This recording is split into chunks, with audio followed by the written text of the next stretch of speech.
Hello and welcome to another episode of Sports and Songs podcast. This is season 6, episode number 10. Andy, tonight's the sports edition. How are you?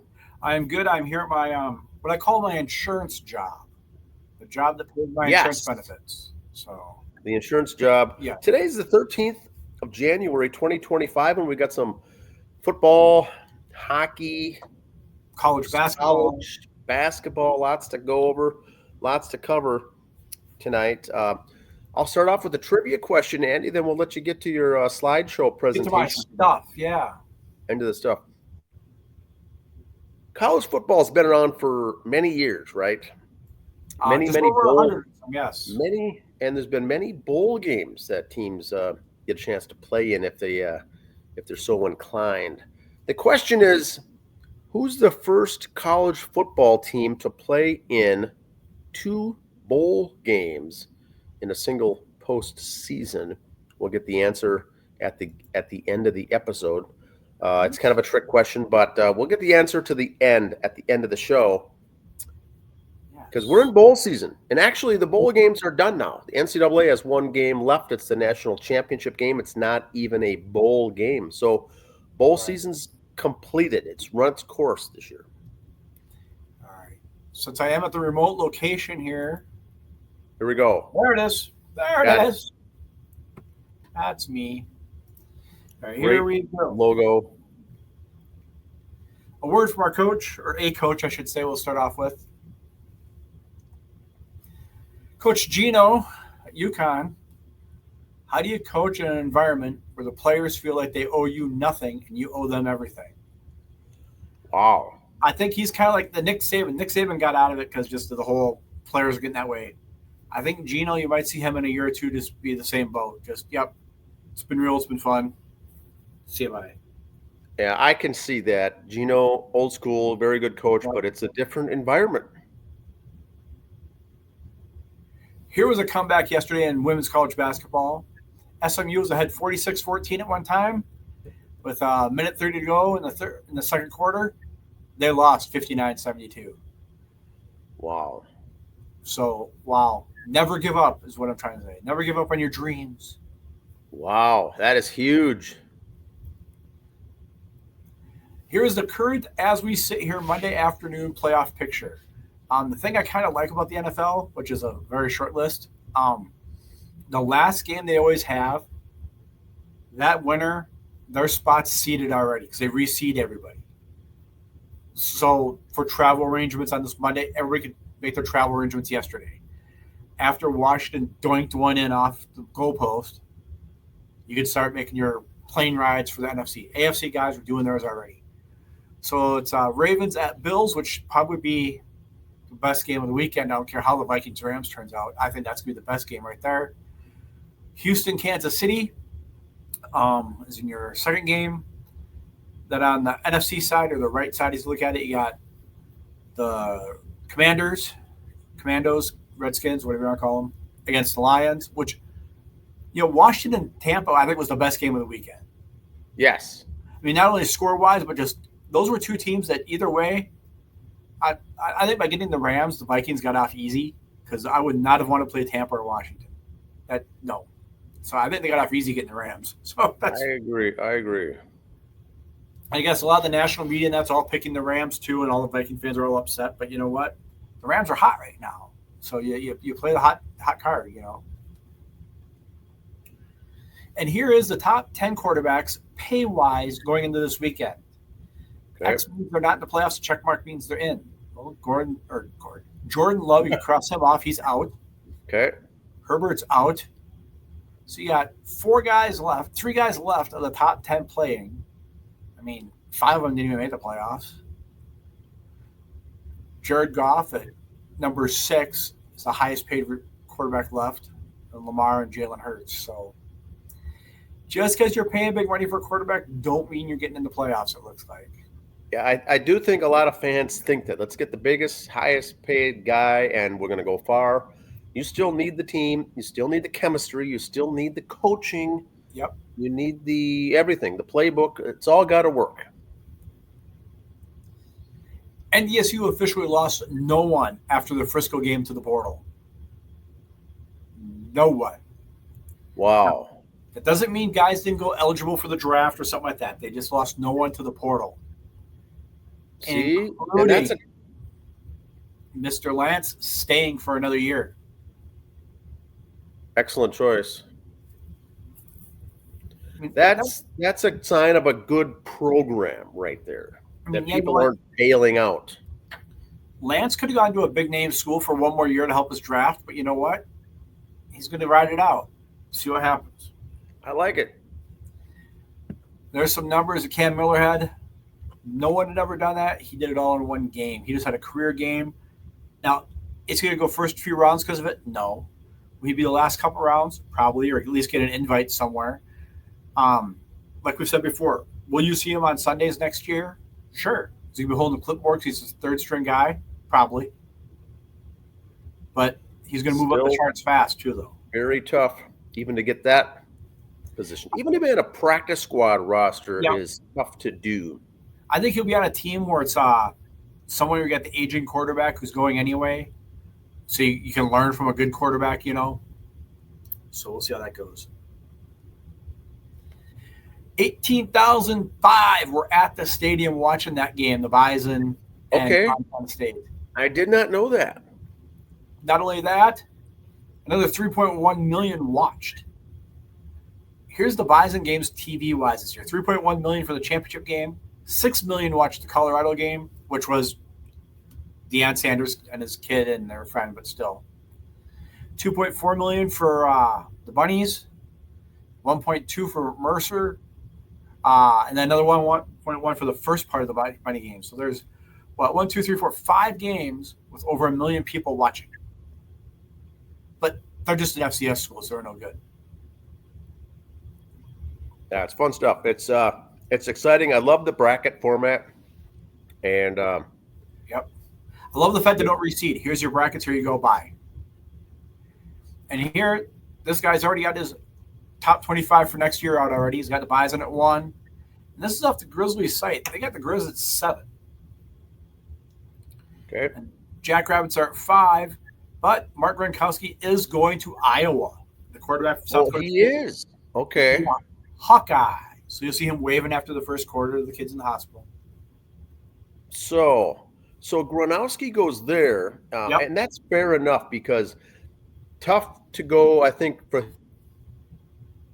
his size of a school coming from FCS to East Coast, West Coast, big school, big D1 program. Iowa, Midwestern, Big Ten program. Yep. I think that's a good fit. It's going to be nice, yeah. The Mayo Bowl, lowest attendance they've had in 23 years for the Mayo Bowl. Let's hear it for the Gophers and VTech. Now, is that because it was so late? You know, it was January 3rd after the new year. People are back at work, back home. Theirs is always late, but just here's my opinion on it. I was going to make this a soapbox, but it wasn't quite long enough for a soapbox. I think they've overdone it with the bowl games now. You got the playoff format. There's too many of them. Saturated market. That's a big word, yeah. Saturated. Big. It's too much of everything. Yep. And also maybe a little later, you got the playoff games on Wednesday nights for the World Championship Series. Maybe these guys are, I got to do something with my family one night of the week. You can't put football on every night. Now, Andy, when that game was on, it was by itself on a Friday night with no college or pro football. So maybe people didn't want to go and say, hey, well, I could sit at home and watch the game and not have to channel surf to have overlapping football games. You would think that would work, but they saw that, it is just the Mayo Bowl. Interesting. Boy, see how that goes. Interesting stat right there. Vlad Guerrero Jr. has signed with the Jays, so that doesn't mean he won't get traded or play somewhere next year. Sells arbitration case, so now you got dollar value if you trade for him. So I do think he's a Big Apple guy, right? I think I could see him in a Mets uniform, not Yankees, but the Mets. I think I could see him playing for the Mets big time. Don't get Pete, yeah. Wow. Okay, here's another thing with the NFL. Their last 13 games, let's compare Josh Allen and Bo Nix. Bo Nix, the quarterback I want the Vikings to draft, but no one listens to Andrew. No. Here, look at those numbers. Pretty comparable. But Josh Allen's the MVP and Bo Nix is bad. Like we said earlier with the dollar salaries. Just because you have a big salary doesn't mean you're a winner. Bo Nix, just because he doesn't have stud receivers, a stud line, this and that, he's still putting those numbers, but they barely made the playoffs. He's bad. Josh Allen put up the same numbers, if not less. He's an MVP candidate. So look at those numbers. I mean, and this is a true. Well, that was the last 13 games, not all year, but that's what I don't like is when they go, look at the 2 games in a row this guy had. No one's on that except for Hall of Famers. Okay, that's 2 games. This is a 13-game stretch. Yeah, that's a true rookie playing his first year of pro ball. Not a year or two to learn from the mentor, a year to hold the clipboard. He's in the trenches. He came from national championship in college, and so he's not just Joe Blow, but still. And Denver, I don't think was expected to go far this year, and they made the playoffs. So he led some good come from behind games. Yep. This guy's gonna be fun to watch. All right. We all know Belichick signed the contract at North Carolina. There is a $10 million buyout in that. Tom Brady's one of the minor owners of the Raiders. There is scuttlebutt he'd go there. For the money you get passed around for what we saw the list of quarterbacks making $50 million a year, what's a $10 million buyout to get your coach? And we all heard the stories. Belichick, I'll only take the job at North Carolina if my kid gets it after I'm done. He's there. He can get bought out. His kid gets the job. Oh, interesting. Just saying. And also, I don't know. I can't remember if the slide was put in later. I work from home and trying to text with Kevin back at the office. He's whatever.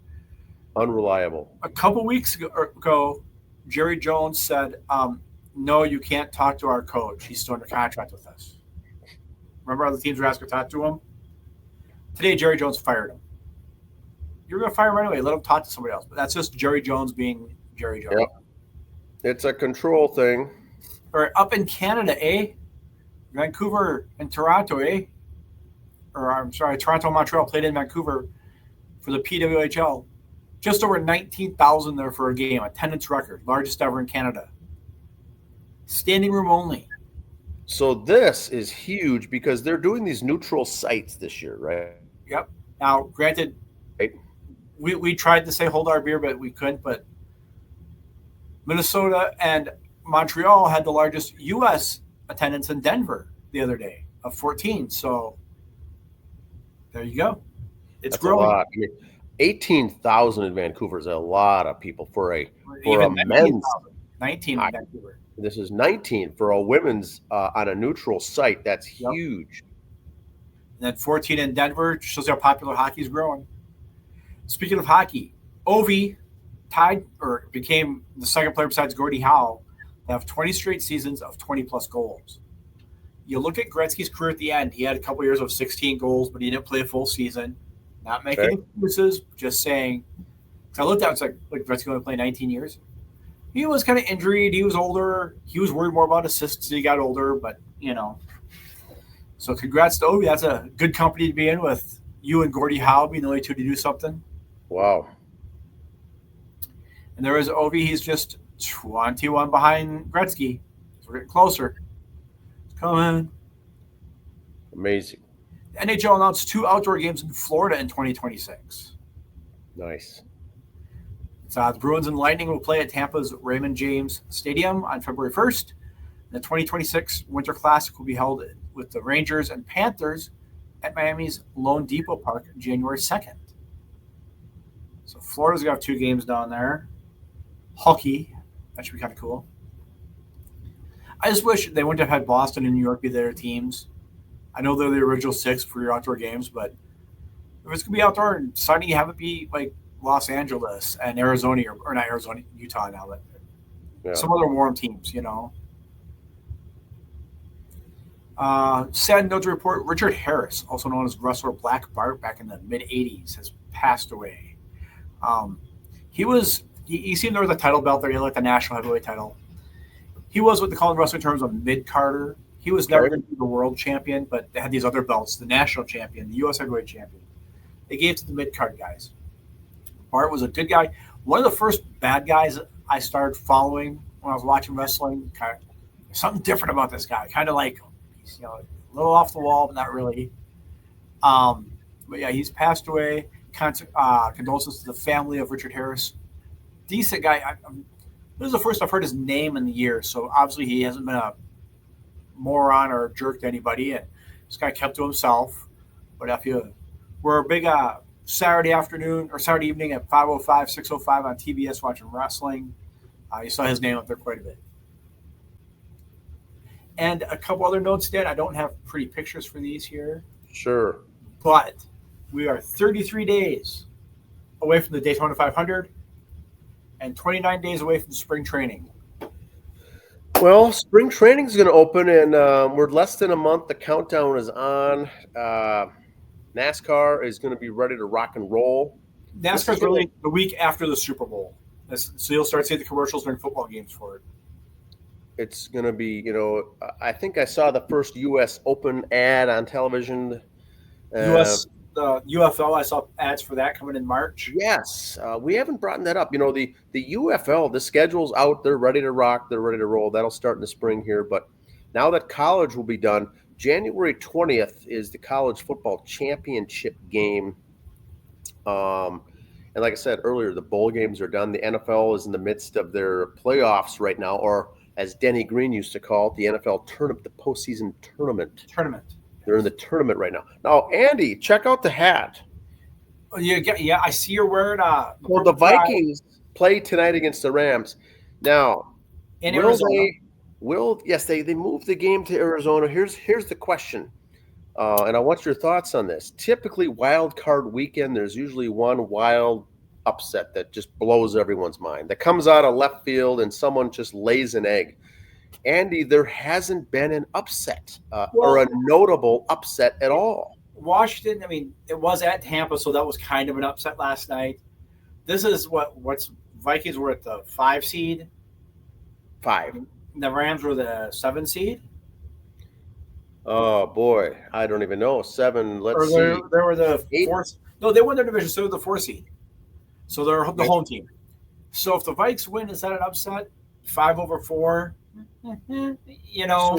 So you get the first time ever a 14 win team gets to the wild card, best record.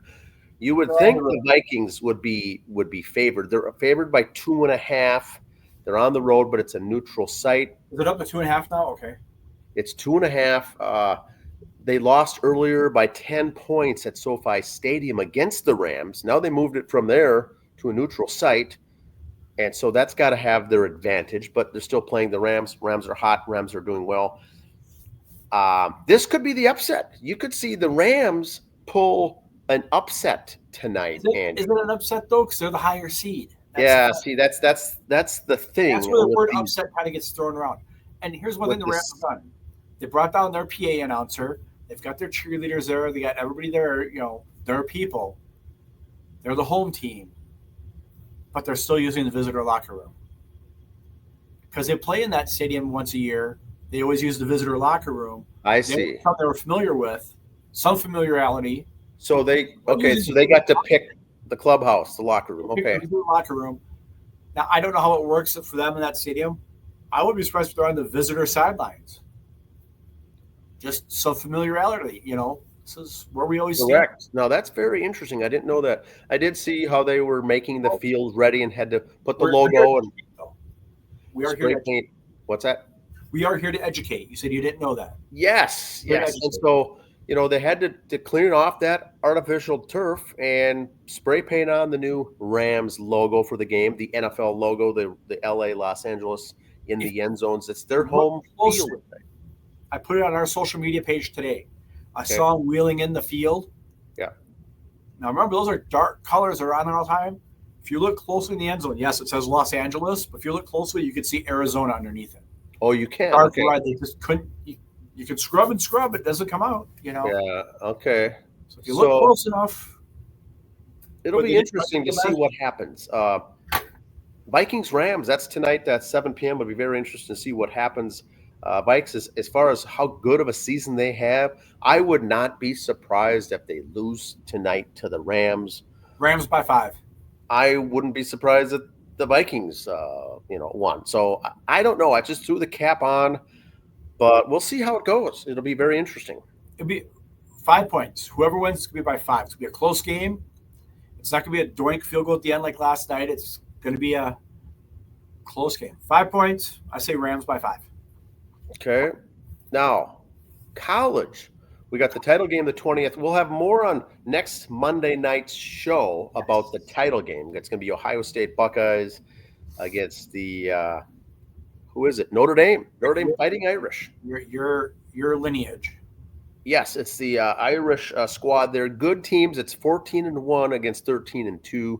Notre Dame's a 1-loss team. Ohio State's a 2-loss team. The top teams, top seeds, all got beat, all lost. It's basically the 5th and 6th ranked teams in the nation going head-to-head for the title. Here's the excuses coming out. Ohio State could be your national champion, and they lost to a 7-5 Michigan team. If Notre Dame wins, and this is, again, we're here to educate. Okay.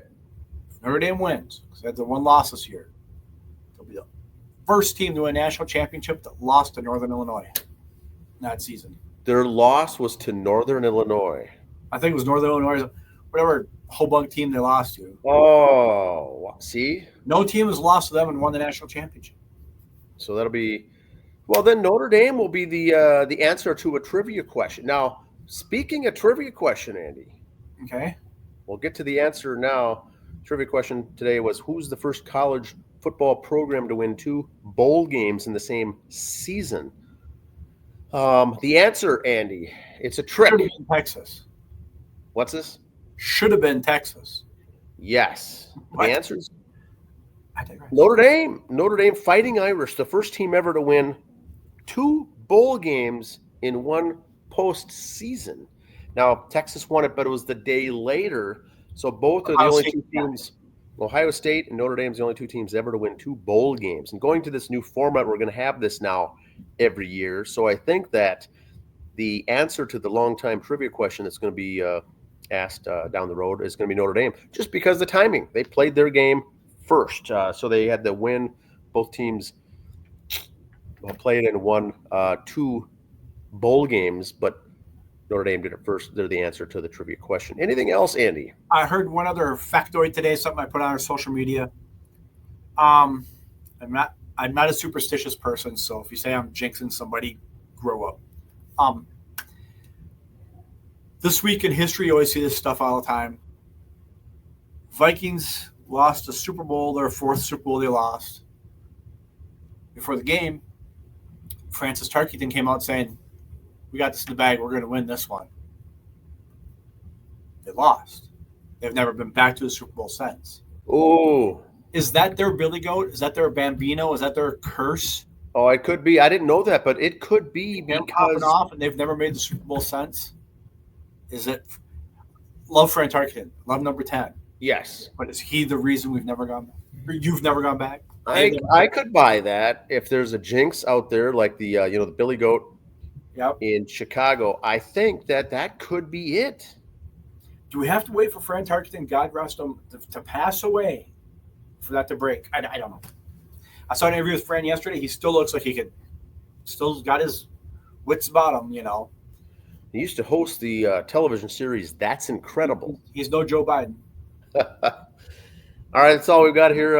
NFL will have the divisional games reviewed next week on our show. The divisional football games for the playoffs will be already done, so we'll review that, and then we'll preview the NCAA College Football Bowl Playoff Championship game. And then we're going to be on to bigger and better things. Spring's going to be coming up faster with the winter sports. A lot of hockey and basketball. We'll be full-fledged hot stove in a couple weeks.